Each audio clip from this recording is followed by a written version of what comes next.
No. Understanding the prophetic simply means we need to understand the mind of God. What God has to say about nations, not what God has to just say about people.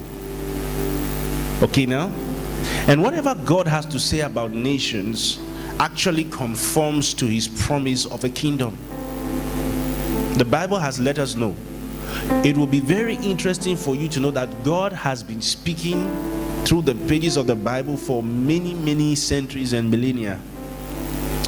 For instance, if you read the book of Esther, you'll find a prophetic picture of the end time church in it. God's plan.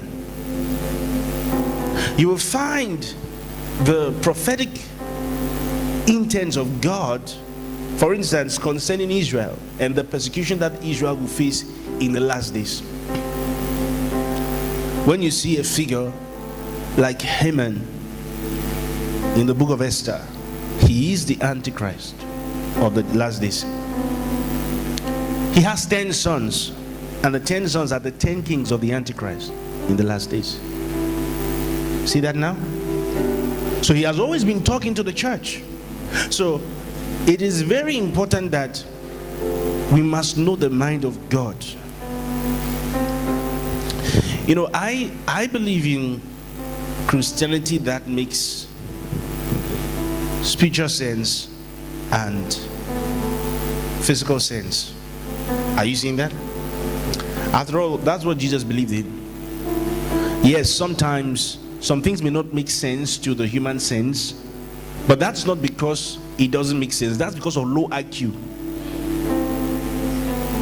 Okay now, if you ever found out that someone didn't understand spiritual things because it didn't make sense to him, that's not because the spiritual thing doesn't make sense. That's because the guy has a low IQ.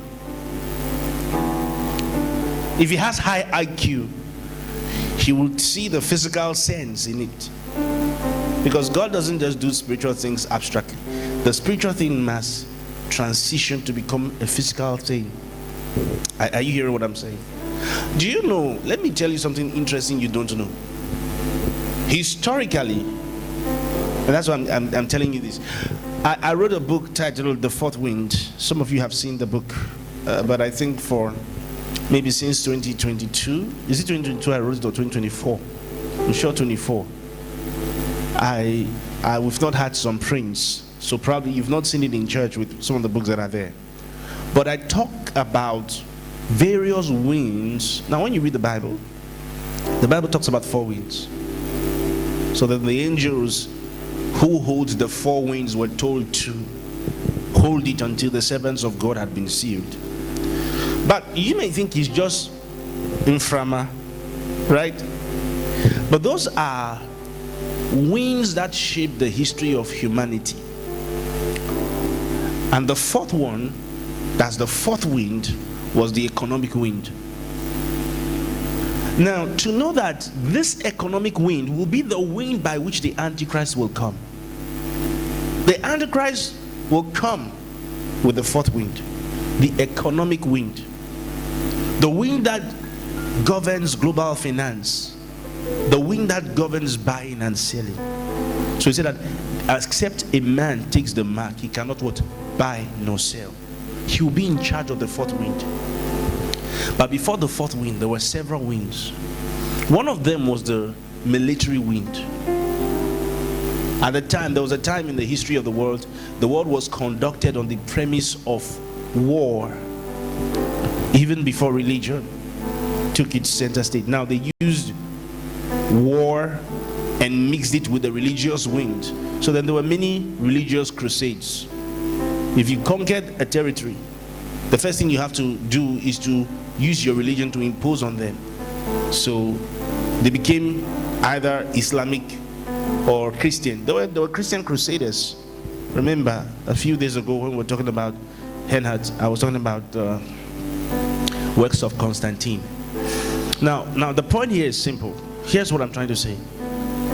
The military wind, or the wind of war, was so important that before some nations went to war, they had to consult with divination.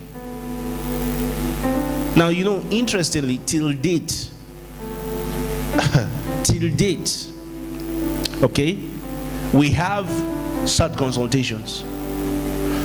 You know, one of the tricks of this world is that you are tricked to think that spirituality makes no sense.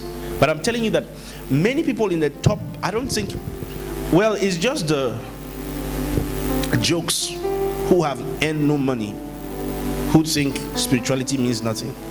But I tell you, those are the topmost politicians. Those who are literally seeking global power cannot deny